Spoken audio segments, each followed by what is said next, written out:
So we who are studied, if we have someone who has a thought process regarding scripture that is not accurate, then we have an obligation to share the truth of what God says in his word.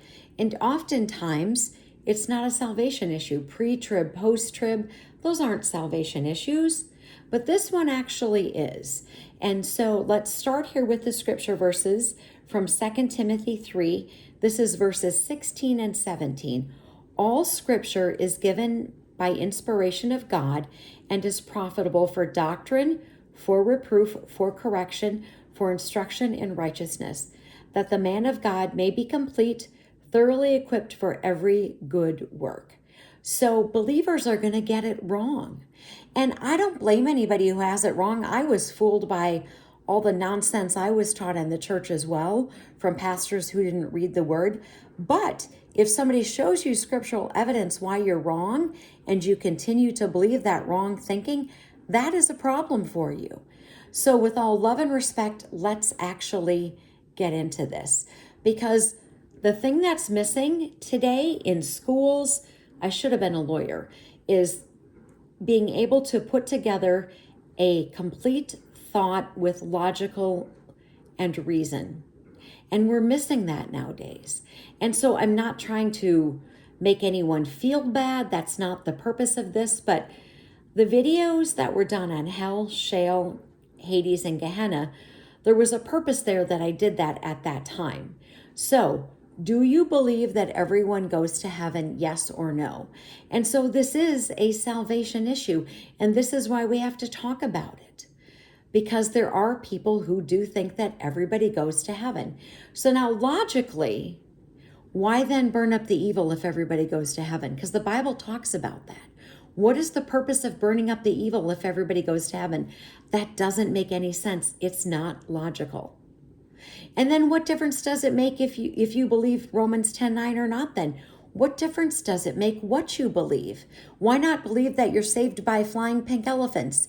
If it doesn't matter, why does scripture then say that Jesus is the way, the truth, and the life? Why? Why does Jesus say, "Depart from me, I never knew you," if everybody's going to heaven? See, that's just some of the questions that you need to ask yourself, depending upon what you believe. So it's not possible for everyone to go to heaven. What I'm going to do is I'm going to dissect all the comments. We'll take it piece by piece, because often what happens is when you get all these different thoughts going, you try to narrow it down to one, and then that's where it all falls apart. That has been my experience. I'll ask a question, we talk about something else, or we talk about 6 things. Let's talk about one thing at a time and get that solidified and then move on. But oftentimes that's the way it goes, and it's okay. So the first thing is you have to remember that it tells us in Titus 1:2 that God cannot lie. God cannot lie. That is what the word tells us. So if I say to you, God cannot lie, and then you come back with a response that isn't logical, and I have thought about this, and I've thought about this, but when I say to you that God cannot lie, Titus 1:2, and your response is, it is not a lie if he is the lawmaker and judge. That doesn't make any sense. God cannot lie. He has to keep his own word. So it's not a lie because he's the lawmaker and the judge. He can change his mind. Is that what you're saying? That statement doesn't make any sense. And I'm trying to be, respectful, but that just doesn't make any sense. So basically, then any judge or any lawmaker could change the laws at any time. Is that the way it works? I think that's what that person is thinking. But that statement, it's not a lie if he is the lawmaker and judge, that doesn't make any sense. All right. Like I said, I don't know how many days this is going to take. We're just going to take this piece by piece.